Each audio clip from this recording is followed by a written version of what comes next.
Comme on va continuer la dernière partie du tronc cérébral, les nerfs. On a le nerf olfactif avant tout. Je veux dire que on a des nerfs qui sont purement sensoriels, qui sont par exemple le nerf optique ainsi que le nerf gustatif. On a les nerfs qui sont sensitifs, ainsi que on a les nerfs qui sont motrices, ainsi que on a des nerfs qui sont mixtes, c'est-à-dire sont sensitifs et motrices, sont responsables à la sensibilité ainsi que qui sont responsables à la motricité. On a le nerf 1, c'est le nerf olfactif. C'est le nerf de l'odorat. Il est placé à la face inférieure du cerveau et en relation directe avec les centres rhinocéphaliques de l'olfaction. Ce nerf, c'est un nerf purement sensoriel de l'olfaction, c'est-à-dire elle est responsable sur l'odorat. Le nerf 2, c'est un nerf optique, c'est le nerf de la vision. C'est un nerf aussi purement sensoriel. الخطوة بزاف لي QCM يقول لك est-ce que le nerf optique c'est un nerf sensoriel? Oui, c'est un nerf sensoriel, purement sensoriel. Le nerf 3, c'est le nerf moteur oculaire. Le nerf 4, c'est le nerf trochléaire, ainsi que le nerf 6, qui est le nerf abducens. Ces trois nerfs sont des nerfs oculomoteurs, c'est-à-dire ils sont responsables à la motricité du muscle moteur de la globe oculaire. Le nerf 5, c'est le nerf trijumeau. C'est très principalement le nerf de la sensibilité de la face. C'est un nerf qui est spécifique pour la sensibilité de la face. Il contient quelques fibres qui sont motrices, responsables de l'innervation du muscle masticateur.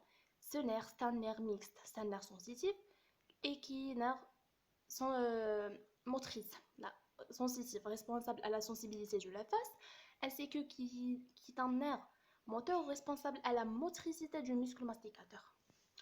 Le nerf facial, c'est le nerf 7, c'est le nerf moteur de la face, c'est-à-dire responsable à la motricité de la face, les muscles de la face.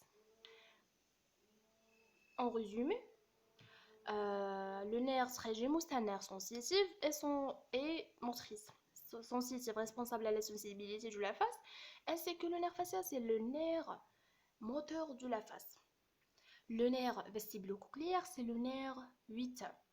C'est un nerf sensoriel, contient des fibres qui sont cochléaires, contient responsable à l'audition, ainsi que qui contient des fibres qui sont vestibulaires, responsables à l'équilibration.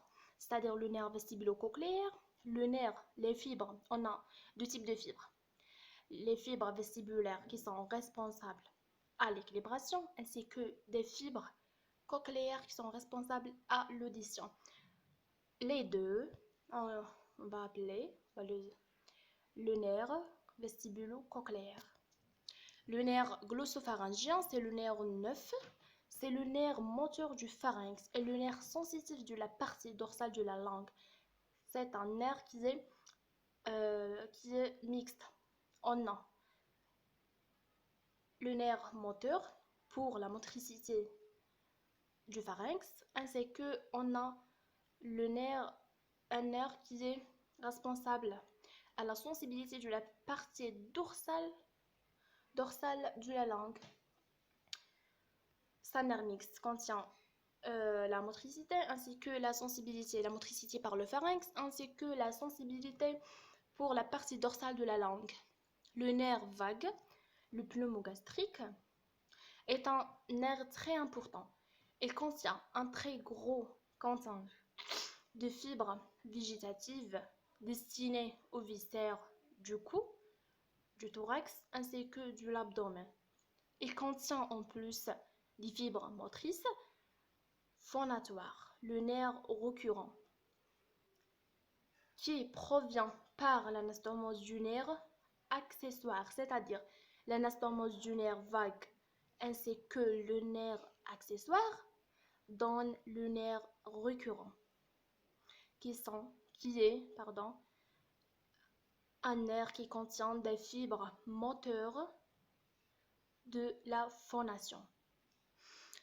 Le nerf vague, c'est un nerf qui est très important, contient des fibres végétatives responsables à la, destinées aux viscères du cou ou du thorax ainsi que de l'abdomen, ainsi que il contient des fibres motrices phonatoires. Constitue le nerf récurrent. Le nerf récurrent, il est formé par l'anastomose entre le nerf vague ainsi que le nerf accessoire. On a le nerf accessoire, c'est le nerf 11 ou le nerf spinal. Il apparaît dans la partie basse du sillon latéral dorsal. Elle est responsable de l'innervation des grands muscles céphalogyres, le muscle trapèze, ainsi que le muscle sternocléido-mastoïdien.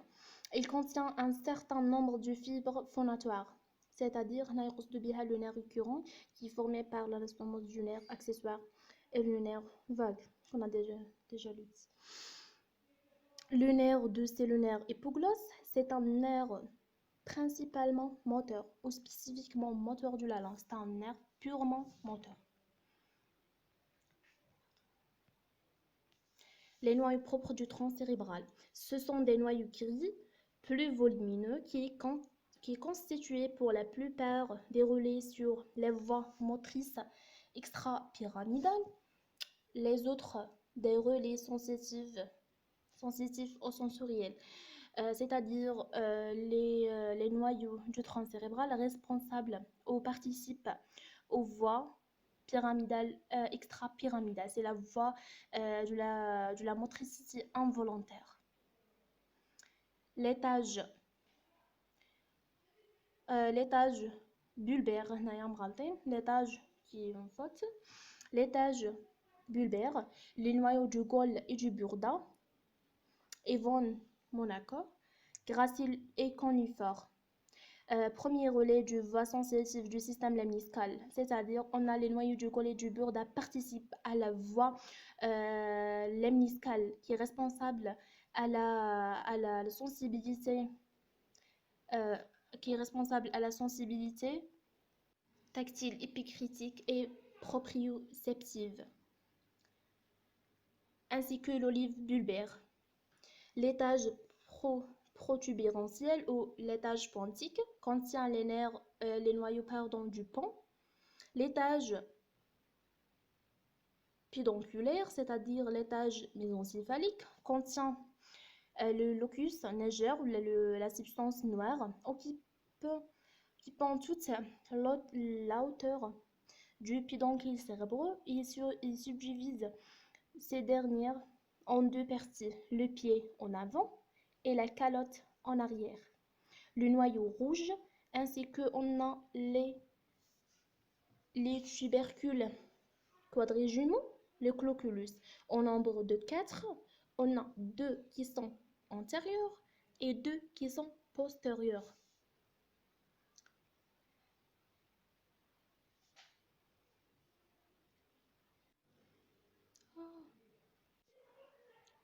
On a les cloculus qui sont supérieurs et inférieurs, ou le cloculus antérieur et postérieur.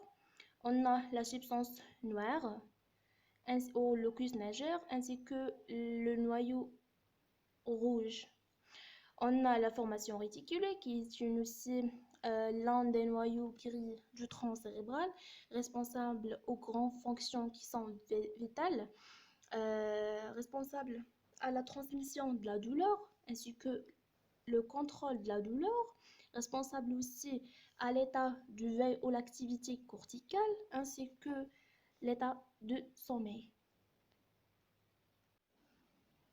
La substance réticulée, collée de substances grises, s'étend de la moelle cervicale jusqu'au diencéphale, c'est-à-dire elle occupe toute l'auteur du tronc cérébral. Le rôle, implication physiologique la neurophysiologie de la douleur, dans la vie végétative, ainsi que l'affectivité, la mémoire et l'éveil de l'activité corticale. La substance blanche. La substance blanche du tronc cérébral est surtout médiane et antérieure. Elle joue, elle joue un rôle de transmission. Parce que comporte des fibres, des faisceaux ascendants sensitifs, ainsi que des faisceaux qui sont descendants moteurs et les voies d'association. C'est pour ça on dit que la substance blanche impliquée dans la transmission ou voilà, c'est-à-dire le relais entre le relais du livrax. Parce qu'il contient des faisceaux qui sont ascendants sensitifs ainsi que des faisceaux qui sont descendants et moteurs et des voies d'association bien sûr. La vascularisation du tronc cérébral qui est très importante. La vascularisation artérielle, la moelle allongée reçoit sa vascularisation des artères vertébrales et la partie supérieure des artères spinales, antérieures et postérieures. C'est-à-dire la moelle allongée ou la bulbe, elle est vascularisée par les artères vertébrales qui prend son origine au niveau de l'artère sous-clavière et la partie supérieure des artères spinales, c'est-à-dire elle est érigée par les artères spinales et les artères vertébrales, c'est ça, on a les artères, c'est ça, les artères spinales, ainsi que les artères vertébrales. Le pont est vascularisé par le tronc basilaire par l'intermédiaire des artères cérébilleuses. On a l'artère basilaire qui prend son origine au niveau de l'anastomose ou l'union des deux artères vertébrales constitue le tronc basilaire. Le tronc basilaire qui est l'origine des artères cérébilleuses, l'artère cérébilleuse moyenne ainsi que l'artère cérébilleuse supérieure. Le mésencéphale vascularisé par les artères cérébrales postérieures qui prend son origine au niveau du tronc basilaire, c'est-à-dire le tronc basilaire va bifurquer en deux artères qui sont les artères cérébrales postérieures. La vascularisation vineuse, le retour vineux du tronc cérébral se fait par les veines superficielles et profondes qui se drainent dans les sinus diurmériens, c'est-à-dire toutes les veines qui vascularisent le tronc cérébral va se terminer dans les sinus vineux ou les sinus diurmériens.